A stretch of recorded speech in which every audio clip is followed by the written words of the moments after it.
Hey, podcast junkies. Today we're going to talk about the two top reasons, the most cited reasons why people decide to maybe not start a podcast or put it off a little bit. And these are some of the most cited reasons why. My name is Robert Garza. I go by Producer Rob, and I have just over a decade of podcasting experience, being a small content creator, either working on editing, co-hosting, producing, all kinds of stuff in the podcasting world for people, businesses, nonprofits, entertainers, you name it. I have had a hand in that.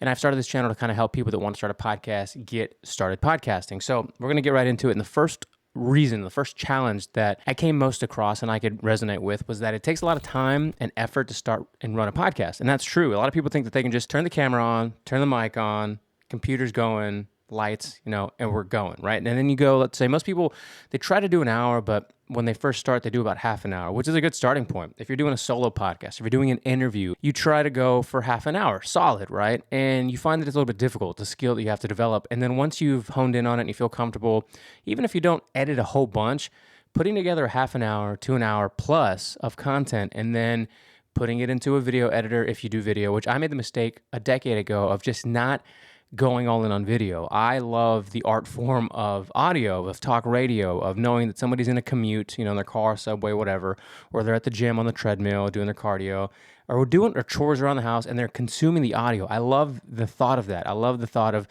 talk radio, on-demand, podcast form. So the video never really, attracted me personally. 10 years later, boy, do I wish I had started doing either something like this or just any podcast that I had done personally, not just that I had a hand in, but made sure that it had a video form. But regardless, you put that into your video editor and then you learn how to do that because most people don't know how to video edit at all, right? And then you video edit or you audio edit the podcast and then you find your distributor who's going to put it out there. And then the whole process in itself is pretty daunting if you have no experience whatsoever and have no knowledge of how to do it.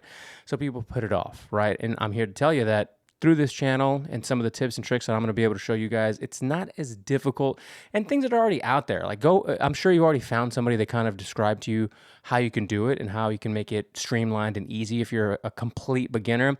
So don't let that be something that stops you in 2023 or any year to start a podcast. Number 2, it can be challenging to monetize a podcast and build an audience. This should have probably been number 1. I'm surprised it was 2 when I was researching this. Finding a way to monetize a podcast is every podcaster's goal, whether you're doing it because it's a hobby or a passion project or it's an actual business plan. And what you have to realize is that you have to build an audience. You have to have somebody that's wanting to listen to you for an extended period of time and then find the right products or services to advertise to them. I've been a part of a lot of these shows where it just takes a long time. You got to really plant the seed and let it grow. And that could be 6 months to a year, or it could be, 6 years before certain industries or certain niches or certain groups find their podcast to be popular enough to where it's entertaining, it's engaging, advertisers want to advertise on the show, they're getting enough consistent downloads where it makes sense to even reach out yourself to companies.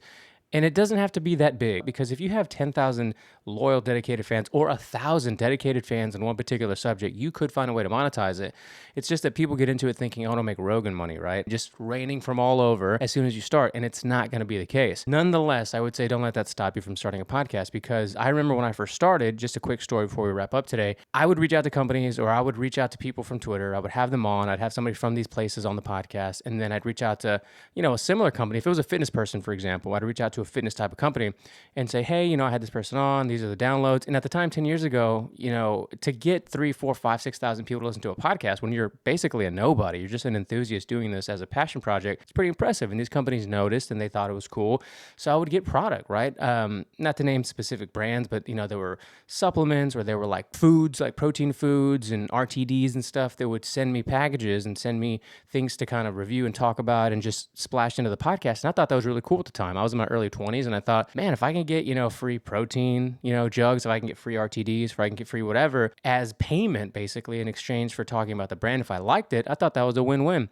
And yeah, that snowballed into other opportunities. So you never know how you're going to get paid at first. If you want hard, cold cash, it might not come right up front, but if you want to be able to review products and get free things for you, your family, or whatever, or your office, it's not a bad idea. It's not a bad approach, right? So it's a place to start. That's going to do it for today's video. I hope you guys enjoy your New Year's Eve if you're listening to this around that time, or if you're 5 years into the future, I hope you listened to the podcast and you're starting your podcast now. Enjoy your day, everybody. See you next time.